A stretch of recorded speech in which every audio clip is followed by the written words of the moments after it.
Hey guys, welcome back to a very special episode of Brian's Train Room. I showed you guys my layout a couple months ago and you guys really enjoyed it, and I appreciate that.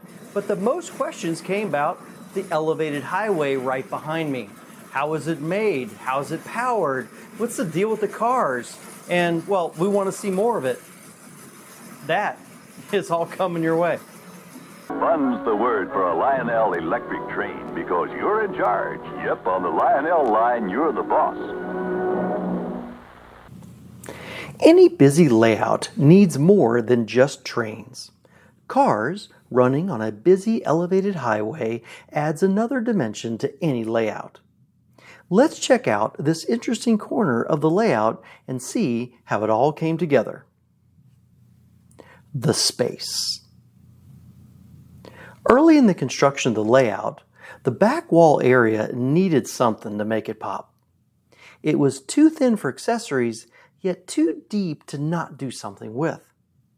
The space was nearly 12 feet long, and I needed something to draw your attention, but also fit the dealer style of the layout. The inspiration. In 1952, Lionel cataloged a number of dealer items to help attract buyers into the store and highlight the engineering and amazement of Lionel trains. They offered an incredible dealer display that not only ran trains, but mesmerized kids and adults with a functional elevated highway adding depth and interest to the layout. The D-63. This layout was the inspiration for the elevated highway. The build.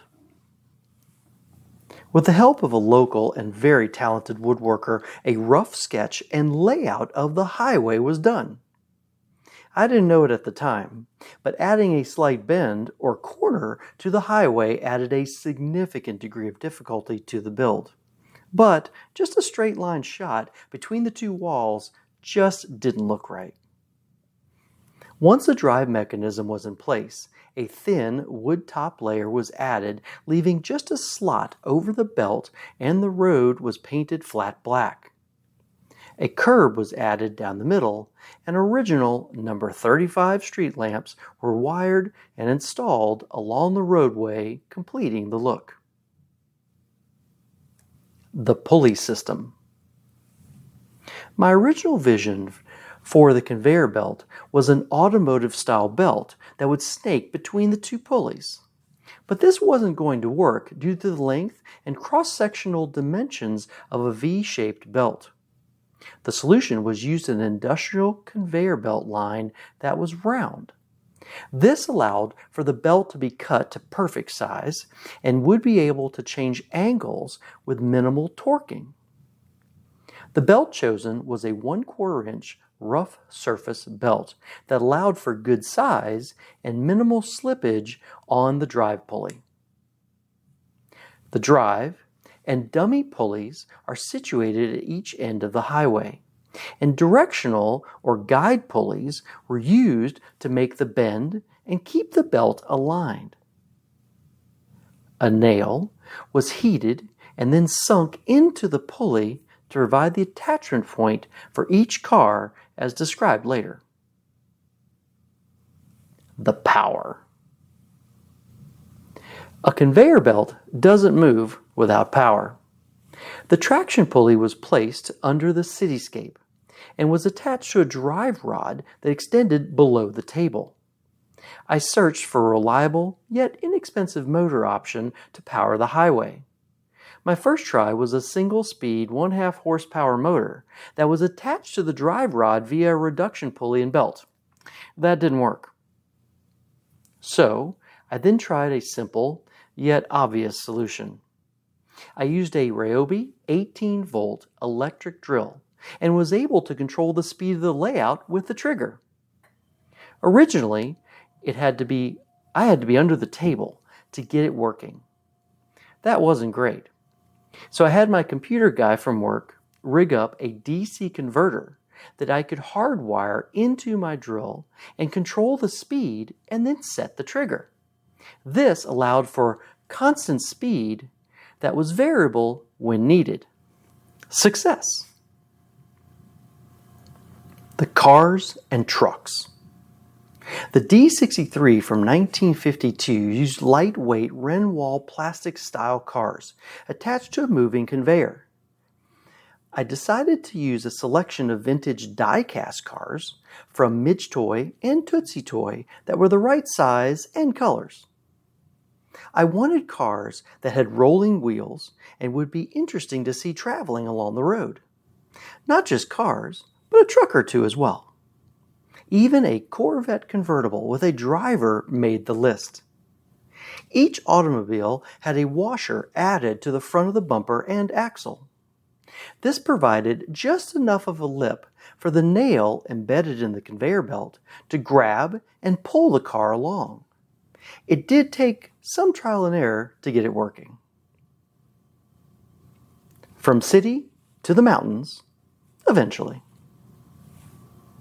Just like the D-63, the highway on the layout has travelers either heading to the city from the country or the city folk headed to the mountains and back again.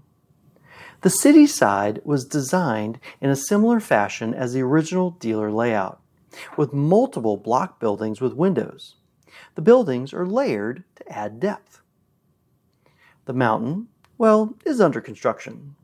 One day, I plan on breaking into a 920 scenic display set and building a proper late 50s mountain.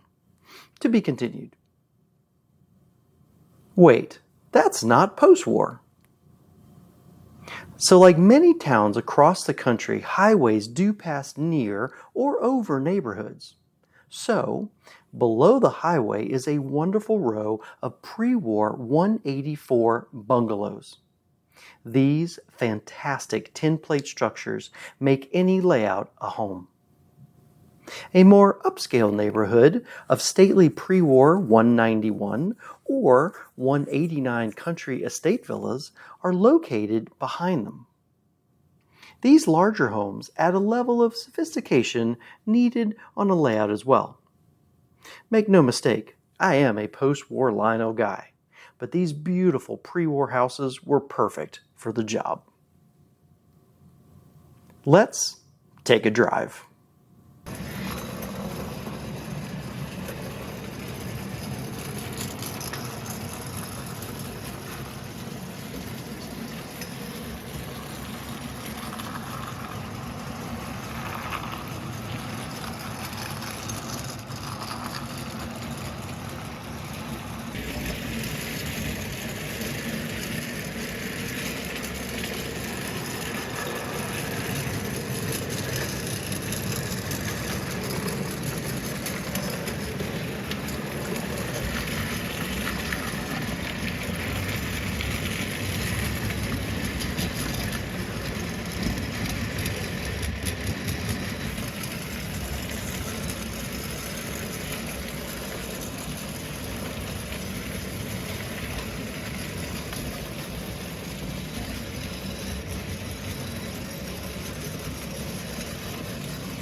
Hey guys, well that's my video.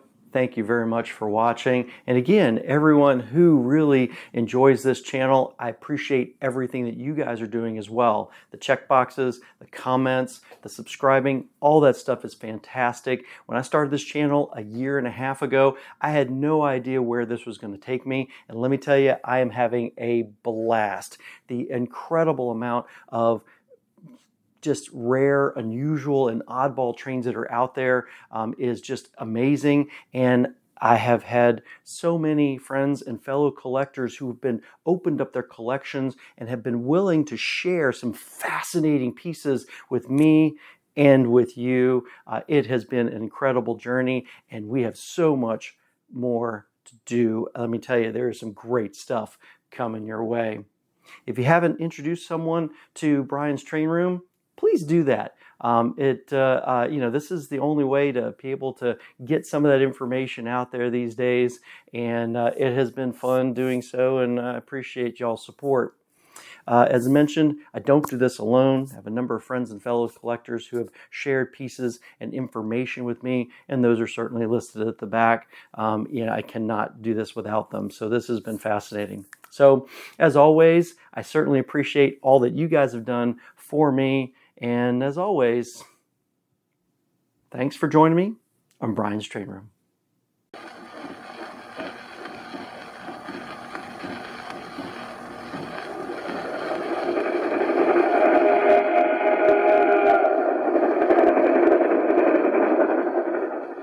Look at her streak along the rails. It's a Lionel.